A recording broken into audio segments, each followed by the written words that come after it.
everybody, John Van Dyke here for New Jersey Exposed. Today is Sunday, March 13, 2022. Time is 3:33 p.m. Yes, you say, you know what time it is. I've said it how many times? There you go. That's better. Alright, so we have a sad story here. Another innocent victim of police violence. This is reported on Richmond.com, and this came out March 11th, 2022. The Richmond officer sentenced to 1 year after fatally shooting fiance's dog and fabricating bear attack. And there's the poor dog right here. Look at this poor dog. What the hell did this little dog do to this guy that warned that dog getting shot? And let this be a lesson to you badge bunnies out there. You think you're the only one at risk? Anybody in your household around these sociopaths is at risk. Because we all know there's two things I know about police that they tend to be in the law enforcement community is violence and sexual issues. Violence is the big one, followed by the sex. But nobody's safe around these sociopaths. When you're around them, you never know which one you're going to get. You might get the one that isn't violent, isn't off his rocker. And then you may just very well most likely get the other one, the sociopath. Poor little doggy. I saw that picture, I said, oh my goodness. All right, let's find out what happened here. A Richmond police officer was sentenced Friday to serve 1 year behind bars for fatally shooting his fiance's dog in what a prosecutor called a senseless and violent act against a helpless animal. I would say so. How's the dog supposed to protect himself against a gun? And I also think, how many times did the dog walk up to him wagging his tail, and maybe he did pet him in the beginning? But to me, this is like the dog is getting more attention from the girl from the badge bunny than he's getting, and this is just displaced aggression. Really, the aggression is towards the badge bunny, but he's directing it at the dog. Following a sentencing hearing in Powhatan County Circuit Court, Judge Paul Sellers sentenced Richard R. Chinappy III, 27. Well, there's a problem right there. How many times I say we can't be hiring them under the age of 30? To 5 years in prison with 4 years suspended on his conviction of felony animal cruelty. All right, so he could do 4 if he screws up. The judge sentenced Chinappy to an additional 6 months in jail with 6 months suspended for giving police a false report about how the dog was killed. Chinappy, who was off duty at the time of the October 19th incident, falsely claimed that he accidentally killed a dog, a 27-pound beagle hound mix named Lola. Poor Lola took a bullet. You know what? And this all comes back to the badge bunny. Really, the problem all comes back to her. It's all on her. She got involved with a sociopath while trying to stop a bear attack at the Powhatan home. He lived there with his now former fiance who owned the dog. So he was living with this badge bunny, allowed him to move in. She's lucky she didn't take a bullet. It's a very serious thing to kill an animal for no particular reason. Well, in the eyes of the sociopath, it's nothing because they don't feel the pain. They lack empathy. They don't feel the pain of others. Sellers said remarks from the bench. The judge also noted that it was a shame that someone with a prior good record, I wonder how many hero awards he's got, referring to Chinappy, suddenly finds himself with a felony charge. Well, they're not the smartest ones, sharpest tools in the shed, people, as we all know. You got to ask yourself, well, what should I do? Should I risk shooting the dog? Or should I maybe move out? So, the other thing, too, is you shoot the dog. Don't you think the fiancé is going to be a little upset? Oh, he lied to her. And of course, she's going to believe everything the liar says. Powhatan Commonwealth Attorney Richard Cox told the court that Chinappy's actions were so egregious that it required an active term of incarceration. A large number of people in the community consider their pets as family members. That's absolutely right. Said Cox, noting that Chinappy's former fiancé will never get over what happened. Well, it's her fault. She got involved with a lunatic, a sociopath with a badge. How many times I can say it? I'll just keep saying until everybody figures it out. Maybe the word will get out to potential badge bunnies. Do not get romantically involved with these sociopaths with a badge. I'm not saying they're all like this, but you don't know. You don't know when you first meet him. You don't know until it's too late which one you're going to get. You might get the good one who's going to do the right thing, or you're going to most likely get one of these nut jobs like this Chinapi guy here. It had a ripple effect, and it's going to stick with her forever, the prosecutor said. Well, another badge bunny is learning the hard way. It was a simple act of cruelty and then covered up afterwards. When given a chance to speak, Chinapi apologized for his behavior. I didn't mean to do it, he told the judge. I love that dog. Oh, what he can't even tell the truth. He could have gotten in court and said, excuse me. I was a little jealous of the dog because the dog gets more attention than me. The dog's always jumping up in the bed, sleeping between me and her. The dog's got fleas, whatever, and I had a lapse of anger there, and I took it on the dog, and I was wrong for doing that. I shouldn't have done it to the dog. The dog can't protect itself, It's just being obnoxious. No, he can't. He's got a lie. He says, I didn't mean to do it. Bullshit. You bad cops mean everything you do because it's in your soul. It's in your brain. That's how you operate. You solve problems with violence. And this time, you had a problem with the dog, probably misdirected aggression towards the girlfriend. Instead, you took it out on the dog. Chinapi said there were some things he should have done but didn't do, apparently referring to a problem without... Oh, more pieces to the puzzle. So we got a badge bunny and hooks up with one of these sociopaths, and he's got a drinking problem. I'm sure she knew about that, and she let this asshole move in with her.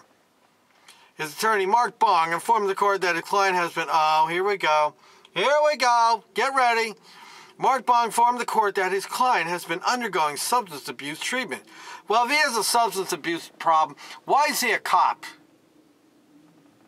And how long did the police department know about this? Chinapi was admitted into a program at the Farley Center, a rehab center in Williamsburg, on November 10th. Yeah, after he got caught killing the mutt, all of a sudden he's going to jump into a rehab. Let me guess, the lawyer told me you better go check into a rehab, otherwise, so you can show that you're trying to do good for yourself. Portray yourself as a victim to alcohol. You're a victim of the job. All the poor me bullshit excuses that these lawyers have these cops play. How many times have I mentioned this playbook? They get in trouble, they go get counseling. Look, I haven't even read this whole thing, and I just said something that pertains to this. The attorney also noted that as an officer, Chinapi was exposed to intense situations. Repeated exposure to societal ills can overlap into their lives. Oh, give me a break. I am so sick of the excuses. That was nothing more than an excuse. And I'll say this to you people out there. Through the course of your day, just take mental note how many excuses you hear and how many excuses you say yourself in a conversation. Our whole day is filled with excuses. And this is an excuse for bad behavior. He doesn't know right and from wrong. If he's got that kind of problem in the job he's doing, then he needs to get the hell out of the job. Well, it looks like he's out of the job anyway now, but I am so sick of hearing about them and their little problems with the job. You took the job. You knew what was involved with it. I don't hear doctors who work in the emergency room having all kinds of issues. I don't hear about the medical examiners flipping out because they have to deal with unpleasant situations. My job, one of my jobs I have to deal with unpleasant situations from time to time. You don't see me flipping out, right? Of course not. Because I'm not a violent person. When I see bad things, I realize and I say to myself how lucky I am. But these cops, they're all going to make excuses. They always blame the job. They always blame the job. It's the job. It's the job. Well, you know what? I say this. You hire any more police officers, they got to sign a thing saying, I will not use this excuse that it's the job that caused me to do what I did, that got me in court. So there should be a waiver, I'm just going to repeat myself. I, Officer Dickhead, understand that this job has unpleasant situations and sometimes can be mentally challenging, and I promise that I will not use an excuse for the job situations to help me get out of something stupid I did. Inside the house, they discovered blood splattered on the kitchen island pantry and refrigerator, along with blood smeared on the... You know, he shot this dog at close range with a service revolver, probably. They probably blew the dog apart. Along with blood smeared on the floor, which appeared to be semi-cleaned up. They also found bloody Clorox wipes and a bottle of Clorox bleach. I bet, you know, he's trying to clean the whole thing up. He probably would try to clean it up and act like, I don't know what happened to the dog, honey. The dog must have got eaten by a cougar, a mountain lion or something. In a police interview, Chinapi initially reported he was in the bathroom when he heard footsteps coming out of the back deck.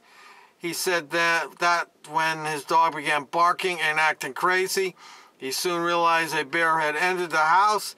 He said he grabbed a shotgun. Oh, Jesus Christ, he shot the dog with a shotgun. He said he grabbed the shotgun he kept in the bathroom and fired at the bear. When asked what happened to the dog... This plot just gets deeper and thicker. He claimed the bear wandered inside through a back door he left open while grilling steaks prior to evening. However, deputies could find no evidence such as footprints or markings suggesting a bear had been inside or even near the home. They did, however, find signs a weapon had been fired inside the house. After the sheriff supervisor pressed Chinapi, insisting his version of the events didn't add up, Chinapi changed the story, saying he accidentally shot the dog while firing at the bear. He said one shotgun blast he fired went through the bear and struck the dog. Oh, yeah, okay. Yeah. Well, I would say if it went through the bear would have a hole in him. I don't think the bear would get very far. Chinapi said he buried the dog in the woods near his house. Deputies recovered the remains, and necropsy conducted by a veterinarian determined the dog had been shot at close range. After the October incident, Chinapi was charged in early January with sending a threatening or profane message by phone to his former fiance. Boy, this fiance is really learning the hard way, short of being killed. But again, another reason not to get involved with these sociopaths. Causing her phone to ring with the intent to annoy her, both misdemeanors. He is scheduled to appear on those charges March 30th in Powhatan Juvenile and Domestic Relations District Court. Chinapi has already surrendered his law enforcement certification in a letter to the Virginia Department of Criminal Justice Services. Well, yeah, he has to resign because he's got a lot of time in, right? This guy got like 20 years there or something. He wants to get his money back. In a statement, Richmond police said Chinapi, who was hired in October 2016, he's got 8 years on the job, remains on leave without pay. But in light of Friday's sentencing, the department said it was very close to concluding internal investigation of Chinapi's actions and corresponding administrative process. And that's all they have on that. So, here we go. Another hero. Out risking his life. No, not risking his life. Risking the dog's life. Dogs are not safe. I'm telling you people, dogs are not even safe for them. They shoot dogs. They rape dogs. When are you badge bunnies going to wake up and realize, stop going after these assholes with the badge? You think that it's all exciting that they got all this power and you feel protected around them? You can brag to your girlfriend you're dating a law officer and you be part of the Blue Whites Club? This is the end result. This is another one that took a chance and lost. Now the dog is dead. The poor dog. The dog's got nothing, you know, most animals, dogs, domestic animals like that, they got nothing but love in their heart. But of course, you know, these heroes, they don't have any of that in their heart. They're cold. They have no souls, these bad cops. That's why they go out and they perpetrate violence and hurt people and hurt animals. I'll put the link in the description, and you can read the story yourself. And very disturbing, you know. Poor little doggy. Let me bring it back up so you can get a good look at him. Hang on. Come on. Work. Here you go. Poor little doggy right there. Look at the poor little guy. Poor little guy took a bullet because his owner, the badge bunny, decided it was a good idea to hook up with a sociopath with a badge, and worse, have that sociopath move in the house with her. How do you feel, badge bunny? You feel good? You're responsible for that dog being dead because you brought that jerk off into the house with you. And where's law enforcement on this? You gonna hear anything from law enforcement? Of course not. They're gonna say this is no way represents the fine work that the rest of our officers are out doing. Yeah, okay. And to you bootleggers, I love to hear from you. I'm begging you bootleggers, chime in about this. Tell me what an isolated incident it is. Is anything other than an isolated incident. I'm John Van Dyke. Till next time.